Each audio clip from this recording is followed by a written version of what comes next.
할렐루야. 오늘도 우리의 고난이나 어려움을 통해서 이것이 단련되어서 순금과 같은 믿음으로 나아가는 여러분들 되시길 간절히 축복합니다. 욥기를 묵상하면서 믿는 사람이건 혹은 믿지 않는 사람이건 아마 가장 많이 보고 듣고 느낀 구절이 오늘 본 말씀인 바로 욥기 23장 10절의 말씀이 아닐까 한번 생각을 해봅니다. 사람들은 순금이라고 하는 결과물만을 보지요. 근데 사실 이 순금이라고 하는 아름다운 결과가 나오기 위해서 그 만들어지는 과정은 결코 쉽지 않습니다. 우리가 시중에서 많이 사용하고 만나는 그 금이라고 하는 보석이 있습니다. 금속이지만 귀하게 쓰인다 그래서 귀금속이라고 말하죠. 24캐럿의 금이 있습니다. 근데 이는 불순물이 거의 없는 100%에 가까운 금입니다. 근데 이 수치까지 도달하기 위해서 정말 많은 어려움이 있습니다. 불순물을 없이 만든다라는 것이 쉽지 않습니다. 금을 정제하는 사람들은 대부분 두 가지의 공정 중 한 가지를 사용합니다. 그중 밀러 공정, 밀러 프로세스라고 하는 방법이 있습니다.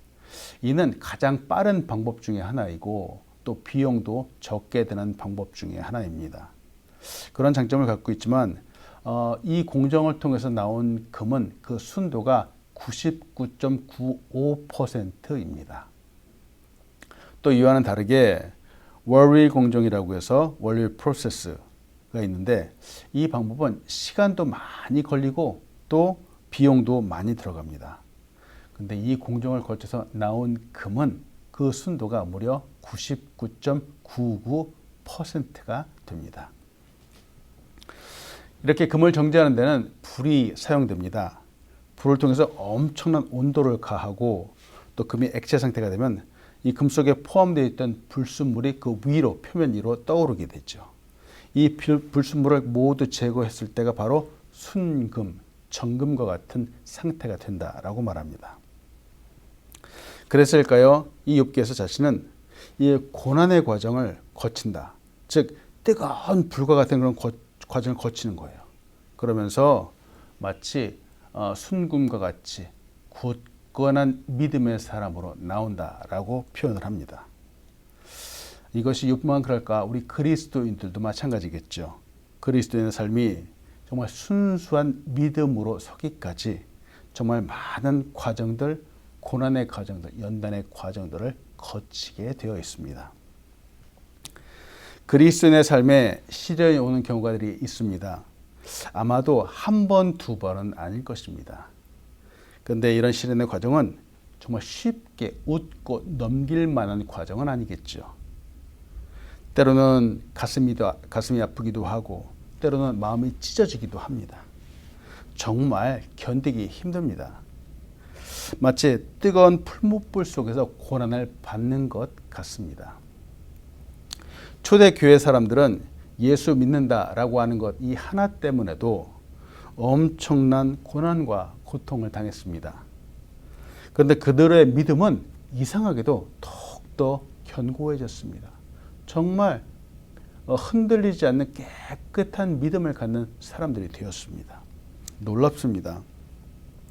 견디기 힘든 핍박과 멸시, 조롱, 심지어 목숨을 위협당하는 어려움 가운데서도 이들은 정말 굳건하게 섰고 순수한 믿음을 갖게 되었습니다. 때로 좌절하기도 합니다. 질병이 우리를 엄습하기도 합니다. 남들은 알 수 없는 나만의 고통들이 우리에게 있기도 합니다. 마치 이런 것들을 겪을 때 우리는 불 속에 있는 것 같다라고 말을 하기도 합니다. 그러나 이런 고난들은 종종 하나님께서 우리의 믿음을 금과 같이 만들어 가시는 과정입니다. 너무 뜨겁고 무겁고 또 힘들어서 빨리 끝내달라고 우리는 기도하고 간구하기도 하지만 누구보다도 나를 잘 아시고 나에게 가장 좋은 것이 무엇인지를 아시는 하나님께서 이 모든 것을 우리에게 견디도록 하시고 또 이길 힘을 주십니다. 때문에 우리는 이 상황들을 끝까지 잘 견뎌 갈 것입니다. 그리고 이기게 될 것입니다. 오늘도 승리하는 여러분 되시길 간절히 소원합니다. 아멘. 갑자기 겪게 된 고통, 고난, 이유를 알 수 없는 어려움. 욥은 이런 뜻하지 않은 고난과 어려움 속에서 정말 망연자실하고 있을 수밖에 없습니다. 그런데 거기다가 설상가상으로 욥을 위로하겠다고 온 친구들은 입에 담기도 힘든 거친 말들을 욥에게 쏟아 붓습니다. 생각해 보죠. 웬만한 사람이라면은 이런 모든 상황들을 겪으면서 정말 제정신을 갖고 살아갈 수 있을까요? 욥도 하루하루를 살아가는 것들이 얼마나 힘들었을는지 모르겠습니다. 앞에서 죽기를 강구한다라고 하는 표현들이 종종 등장을 합니다. 정말 욥의 마음이 이해가 되기도 합니다. 그런데 무슨 이유일까요? 하나님은 아직도 그를 살려두셨습니다. 그의 코에 호흡이 있도록 아직도 붙잡아 주셨습니다. 수많은 고난과 고통 속에서도 여전히 눈을 들어 하나님을 바라보게 하셨습니다. 그가 아직 해야 할 일이 남아있기 때문이죠. 오늘 본문 욥기 23장 1절로 2절은 이렇게 말합니다. 욥이 대답하여 이르되 오늘도 내게 반항하는 마음과 근심이 있나니 내가 받는 재앙이 탄식보다 무거움이라. 욥은 지금 탄식하고 있습니다. 그런데 이 탄식이 한순간 잠깐의 어려움이 아닙니다. 오늘도 탄식한다라고 욥은 표현을 하는데요. 그래서 나에게 반항하는 마음이 있다, 근심하는 마음도 있다라고 하죠. 오늘도 라고 시작하는데 즉 지금도 고난 속에 있다는 거예요. 지금도 그렇다는 거예요. 이전서부터 꽤 오랜 기간 동안 고난과 고통이 끊임없이 계속되고 있다라고 하는 겁니다. 우리는 바로 여기서 두려워합니다. 잠깐 반짝 아팠다가 낫게 된다면은 우리는 그 잠깐의 고통 가운데 뭐 이 정도쯤이야 하고선 주먹을 불끈 쥔다든지 아니면 이를 악문다든지 해서 충분히 이기고 견딜 수 있을 것입니다. 그런데 정말 두려운 것은 고난이 되는데 이 어려움이 언제 끝날지 모른다는 거예요. 바로 여기서 큰 두려움을 느끼게 됩니다. 눈을 뜨면은 어제의 악몽이 오늘도 계속되는 경우들이 있습니다. 또 눈을 감으면은 오늘의 이 고통과 고난이 내일도 계속 될 것이라고 하는 두려움이 우리의 마음을 짓누르기도 하는 거죠. 이럴 때 우리는 어떻게 두려움을 이기고 극복해야 할까요? 우리의 목표는 두려움을 덜 느끼는 것이 아닙니다. 우리의 목표는 이런 가운데 하나님을 더 믿는 것입니다. 두려움이 없어지는 삶을 목표로 삼아서는 절대 그 두려움을 이길 수 없습니다. 이때 우리는 나도 모르는 사이에 이 두려움을 내 마음의 중심, 내 생각의 중심에 놓고 계속해서 어려움 가운데 거하게 됩니다. 이때는 결코 두려움을 이길 수 없습니다. 그럼 두려움을 이길 수 있는 방법은 하나님을 내 마음의 중심에 두는 것입니다. 어둠은 소리를 지른다고 물러가지 않습니다. 어둠을 물리치는 방법은 바로 촛불을 켜는 것입니다. 두려움도 사라지고 물리치기 위해서 애쓰고 노력하지만 이것이 애쓰고 노력한다고 해서 그 두려움이 물리쳐지는 것이 아니죠. 오직 하나님을 구하는 것입니다. 욥은 지금 얼마나 괴로운지 그 자신에게 온 재앙과 고난, 고통이 마치 자신의 탄식하는 것보다 더 크다, 더 무겁다 이렇게 표현을 하죠. 이런 힘든 상황 가운데서 정신을 차린다라는 것이 참 쉽지 않습니다. 그래서 우리를 오직 도와주실 수 있는 분은 하나님이십니다. 욥이 지금 호소하고 있습니다. 3절부터 5절입니다. 내가 어쩌면 하나님을 발견하고 그의 처소에 나아가랴. 어쩌면 그 앞에서 내가 호소하며 변론할 말을 내 입에 채우고 내게 답하시는 말씀을 내가 알며 내게 이루시는 것을 내가 깨달으랴. 욥이 간구하는 것은 어떻게 하면 이 근심 가운데 이 재앙 가운데 하나님을 발견할 수 있을까? 어떻게 하면 하나님의 처소로 한 걸음 더 나아갈 수 있을까? 어떻게 하면 하나님 앞에서 호소하고 변론할 수 있을까? 이렇게 말하는 것이죠. 욥이 지금 간구하는 바는 이 고통의 이유를 알고 싶어 하는 것입니다. 하나님의 대답을 간구합니다. 하나님이 그 대답을 하시면 그때 그렇구나 하고 그 깨달을 수 있다는 것이죠. 근데 이런 질문은 욥의 질문만은 아닐 것입니다. 지금 인생 가운데 많은 고난 속에 있는 사람들, 고통을 겪고 있는 사람들이 할 수 있는 질문입니다. 또 답을 얻으려고 하기도 하죠. 그런데 답을 안다라고 하는 것은 보세요. 상황은 변하지 않습니다. 근데 그래도 이 답을 알고 이유를 알 수 있다면 이 어려운 상황들을 정말 참아내고 견뎌내야 하는 그런 조건이 생겼다라고 하는 거죠. 그래서 그렇구나. 바로 이런 이유 때문이었구나 하면서 아마 조금은 도움이 될 수 있을 것 같습니다. 그러나 우리에게 정말 큰 힘이 되는 것은 이유를 아는 것이 아닙니다. 우리에게 힘이 되는 것은 하나님은 이 모든 상황, 모든 문제보다 더 크신 분이다 라는 사실을 믿는 것입니다. 삶의 어떤 순간이 와도 하나님을 믿겠다는 이 결단, 우리의 삶에 힘이 되고 능력이 되어줍니다. 다니엘은 포로로 잡혀있는 상태였습니다. 근데 거기서 그는 뜻을 정했습니다. 왕이 주는 음식과 포도주를 마시지 않겠다라고 하는 그 뜻을 정한 겁니다. 지금 다니엘은 포로입니다. 포로인데 바로 이런 말을 하고 이런 뜻을 정했다라고 하면 목숨이 달아날 수도 있는 상황입니다. 그런데 그는 이 모든 상황보다 더 크신 하나님을 믿었습니다. 그리고 그는 과감하게 뜻을 정했습니다. 의심 많은 도마가 있었습니다. 예수님의 부활하셨다라고 하는 소식을 듣고는 나는 보지 않고는 믿을 수 없다라고 이렇게 말을 했죠. 즉 그 이유를 달라는 겁니다. 그 증거를 보여달라는 겁니다. 도마가 이렇게 말한 후 여드레가 지났습니다. 약 8일 정도가 지난 후에 예수님이 바로 제자들 앞에 나타나셨습니다. 그리고 이렇게 말씀합니다. 요한복음 20장 29절입니다. 예수께서 이르시되 너는 나를 본고로 믿느냐? 보지 못하고 믿는 자들은 복되도다 하시니라. 사랑하는 여러분, 우리의 삶의 모든 순간순간마다 하나님을 신뢰하시기를 축원합니다. 세상의 모든 것보다 더 크신 하나님을 믿는다는 것, 이는 고난과 고통의 이유를 아는 것과는 비교할 수 없는 더 큰 힘이요 더 큰 능력이 될 것입니다. 아멘.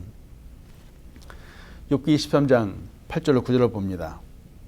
그런데 내가 앞으로 가도 그가 계시지 아니하고 뒤로 가도 보이지 아니하며 그가 왼쪽에서 일하시나 내가 만날 수 없고 그가 오른쪽으로 돌이키시나 배울 수 없구나. 욥은 앞에서 간구하는 것처럼 하나님을 발견하고 하나님께 나아가기만 하면 모든 문제가 해결될 것 같다라고 말을 합니다. 그러나 정작 현실은 하나님을 만날 수 없다라고 하는 것이에요. 하나님을 뵐 수 없다라고 하는 것이었습니다. 앞으로 가도 뒤로 가도 또 옆으로 가도 어느 쪽을 가도 하나님을 만날 수 없다라고 하는 거죠. 지금 하나님은 욥에게 마치 숨어 계시는 분과 같습니다. 그 어떤 대답을 들을 수 없으며 그 어떤 증거도 찾을 수 없기 때문에 이런 생각을 갖게 되었습니다. 그러나 여러분, 우리 하나님은 어디에나 계시는 분입니다. 늘 함께 하시는 분입니다. 결코 그 얼굴을 우리에게 숨기지 않으시는 분입니다. 시편 139편 7절로 10절은 이렇게 말합니다. 내가 주의 영을 떠나 어디로 가며 주의 앞에서 어디로 피하리이까? 내가 하늘에 올라갈지라도 거기 계시며 수월에 내 자리를 펼지라도 거기 계시니이다. 내가 새벽 날개를 치며 바다 끝에 가서 거주할지라도 거기서도 주의 손이 나를 인도하시며 주의 오른손이 나를 붙드시리이다. 아멘. 우리가 믿고 의지하는 하나님은 어디에나 다 계시는 분입니다. 계시지 않는 곳이 없습니다. 무소부재하신 분입니다. 욥은 하나님의 침묵하신다라는 것 때문에 지금 하나님을 오해하고 있습니다. 그러나 하나님은 지금 욥을 계속해서 보고 계시며 욥의 모든 상황을 이미 다 알고 계시는 분입니다. 사랑하는 여러분, 지금도 하나님께서 우리와 함께 하십니다. 어디에나 계시기에 지금도 이 자리, 우리가 예배하는 이 자리에 우리와 함께 계십니다. 아멘. 다만 우리가 생각해야 되는 것은 이 문제 해결 과정이나 그 방법은 오직 하나님의 뜻에 의해서 결정된다라고 하는 것이죠. 우리는 생각하죠. 하나님이 이렇게 도와주시고 저렇게 해결해 주시면 이 문제가 해결될 것 같지만 아니요. 하나님은 이 문제를 해결하는 다른 방법을 갖고 계십니다. 앞에서 말씀드린 것처럼 하나님은 어떠한 상황 가운데서 우리와 함께 계시다는 사실을 여러분 믿으시기 바랍니다. 고민하는 욥이 결국은 하나님의 뜻에 따라서 그의 마음을 다시 다잡는 것입니다. 그것이 오늘 10절의 말씀입니다. 욥기 23장 10절. 그러나 내가 가는 길을 그가 아시나니 그가 나를 단련하신 후에는 내가 순금같이 되어 나오리라. 아멘. 결국 욥은 자기가 가는 길을 하나님이 다 알고 계시고 또 자기를 단련하고 계심을 깨달았습니다. 여기서 단련한다라고 하는 이 말은 앞에서 소개해드린 것처럼 금을 정제하는 방법입니다. 금을 재련할 때 뜨거운 용광로 속에서 이 금광석을 집어넣죠. 그리고 온도를 최고로 높여서 이 광석을 녹입니다. 그러면은 순금은 무거워서 밑으로 가라앉고 불순물은 위로 뜨게 되죠. 그 위에 불순물을 걷어내고 금을 식히죠. 이렇게 해서 정금을 만들어냅니다. 욥은 이와 같이 하나님께서 고난의 풀무불 속에서 자기를 넣어서 단련시키신다. 그래서 이 욥이 그래도 갖고 있는 여러 가지 불순물과 같은 그런 요소들, 이런 것들은 다 떠서 걸러지게 하시고 정말 순수한 순금과 같은 그 믿음은 가라앉아서 이것을 정말 보석과 같이 빛나게 만들어 주신다라고 하는 것이죠. 욥이 자신이 받는 고난과 시련을 지금 금을 단련한 방법과 비교하고 있습니다. 그런데 그가 바라는 바는 단순히 재물이 회복되고 명예가 회복되고 권세가 회복되는 것이 아니라 그의 인격과 영예와 이런 내면적인 것들이 회복되는 것을 바라고 있다는 것이죠. 왜 앞에서 엘리바스가 그랬습니다. 욥을 향해서 재물에 마음을 빼앗기지 말라. 금을 돌덩이 같이 보라 라고 이렇게 쏘아 붙였는데 말이죠. 그러나 지금 욥에게 정말 중요한 것은 물질이 아닙니다. 바로 믿음이며 인격이며 영성이라는 것을 욥은 힘주어서 말하고 있습니다. 여러분, 물질은 없으면 다시 벌면 됩니다. 명예도 다시 쌓아가면 됩니다. 그런데 우리의 인격과 믿음, 그 내면의 성숙함은 돈으로 살 수 없습니다. 우리에게 가장 중요한 것은 얼마나 많이 가졌는가가 아니라 얼마나 지혜로운가일 것입니다. 또 얼마나 성숙한 사람인가 하는 것일 것입니다. 우리는 사람의 성숙도를 표현하기 위해서 그 사람의 됨됨이를 말합니다. 이 됨됨이는 사람으로서 지니고 있는 성품이나 인격을 말합니다. 어떤 분자는 돈만 있지 사람으로서의 품성이나 인격이 떨어집니다. 즉 됨됨이가 잘 안 되었다라는 것이죠.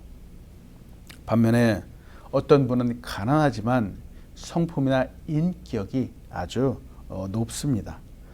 즉 됨됨이가 되었다라고 말할 수 있습니다. 이처럼 성숙한 사람, 인간의 됨됨이가 좋은 사람은 물질에 의해서 좌우되지 않습니다.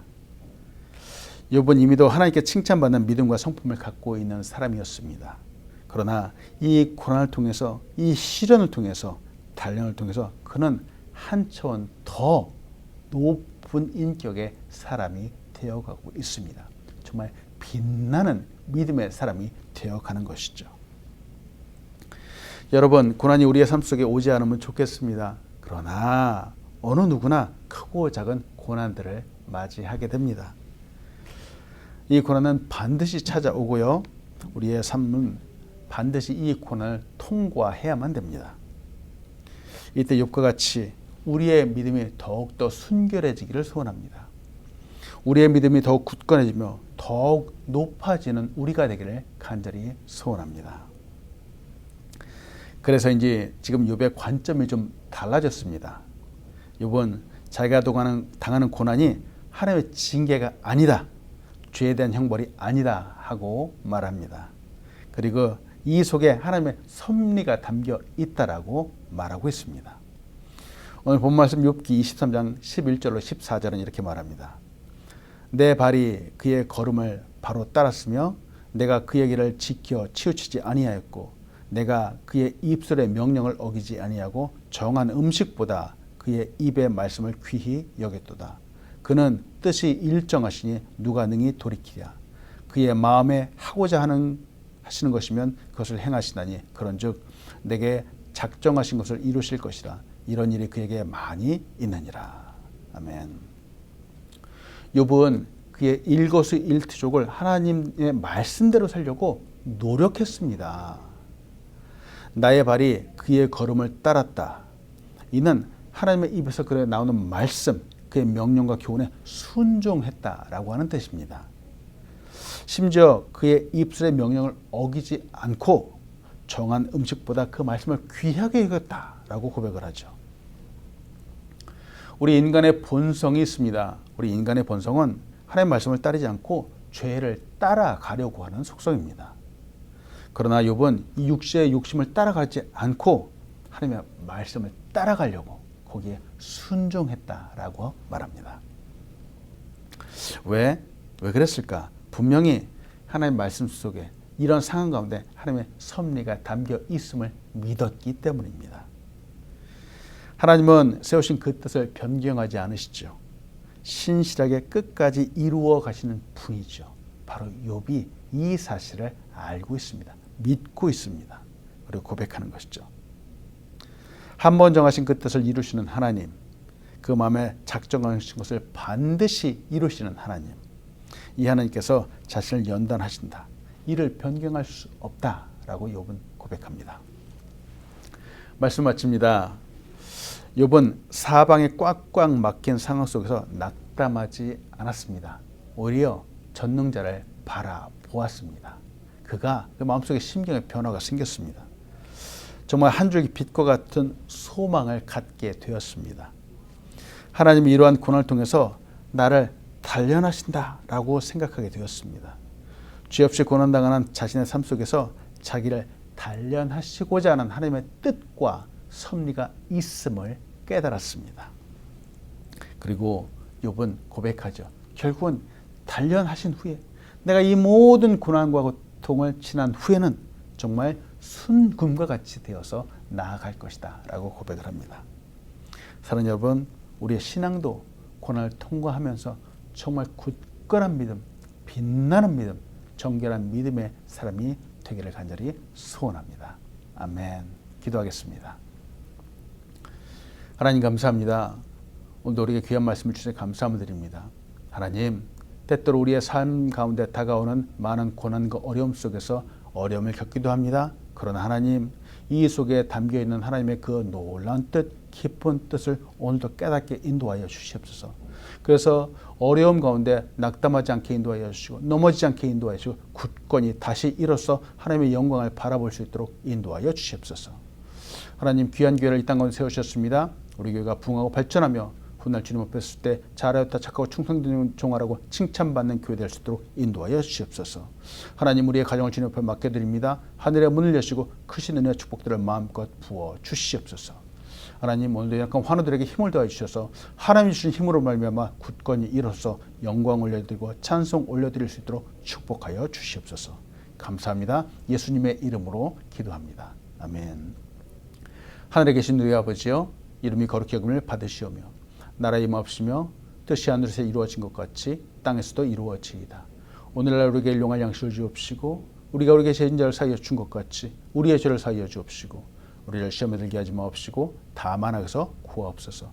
대개 나라와 권세 영광이 아버지께 영원히 있사옵나이다. 아멘.